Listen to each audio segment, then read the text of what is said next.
You're going to be shocked to hear the coverage on Diddy's lawsuit, and Candace is dropping bombs after bomb. And that's why I'm going to bring Candace Owens' videos on so you can pay very close attention the facts that she brings to you. So here is the Candace Owens. And I'm going to give you guys my opinion on this. So, obviously, we have to recap the lawsuit because I want to be the Nancy Grace of the Diddy lawsuit because I'm just obsessed with it because no one else is covering it. That makes me even more interested. Of all the things the media go after, all of the individuals they go after, wall to wall coverage. If you have an excerpt of something that I've said out of context, she's unhinged. No one will touch this lawsuit. What does that mean? That means that real power is involved in this lawsuit. That is the meaning of it. And of course, we know that real power has a stranglehold over Hollywood. So to briefly recap, I'm just going to give you the three most explosive things that came out of this lawsuit. The first thing was that Diddy regularly drugs and records artists, just to be clear, allegedly. This is a lawsuit I am reading against him.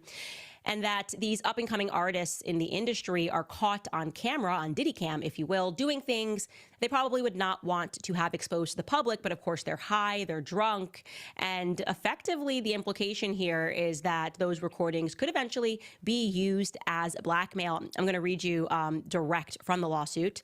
Mr. Jones has secured irrefutable evidence of Wow, the wow, wow. acquisition, use, and distribution of ecstasy, cocaine, GHB, ketamine, marijuana, and shrooms, the displaying and distribution of unregistered illegal firearms, Mr. Combs providing laced alcoholic beverages to minors and sex workers at his homes, plural, in California, New York, and the U.S. Virgin Islands and Florida. Mr. Combs' chief of staff, named Christina Coram, referred to as KK, instructing her staff to retrieve drugs so that she can provide it to Mr. Combs for his consumption. Christian Combs, that's Diddy's son, drugging and sexually assaulting a woman. Mr. Combs detailing how he planned to leverage his relationship with Bishop T.D. Jakes to soften the impact on his public image regarding the Cassie Ventura lawsuit. Young Miami's cousin, that's another rapper and or assistant, sexually assaulting Rodney Jones. Actor Cuba Gooding Jr. sexually harassing and also assaulting Mr. Jones. A rapper whose name was redacted on Mr. Combs' yacht, consorting with underage girls, sex workers, yada, yada. You get this, again, naming the fact, saying, rather, that there are underage girls and sex workers involved throughout all of this. And I'm Wow, this is a very, very heavy information. And I think there's nobody can explain better than Candace Owens that she took you through all these points that would happen. And this is sad that throughout this process, the devil is working to destroy, the Christian church and after it's, do you know why?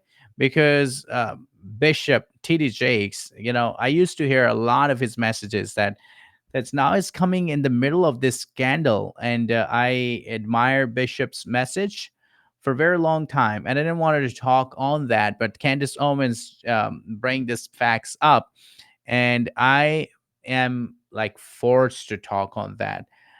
Despite of all that, I think the biggest agenda behind is to blackmail people, manipulate people, and all these things that is out in the media that is unfolding day by day.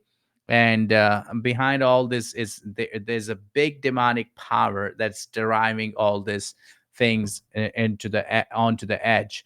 But that's why we need to pray for our children and the next generations that's coming up. But thank you so much, Candace, for taking the liberty to share that with our audience.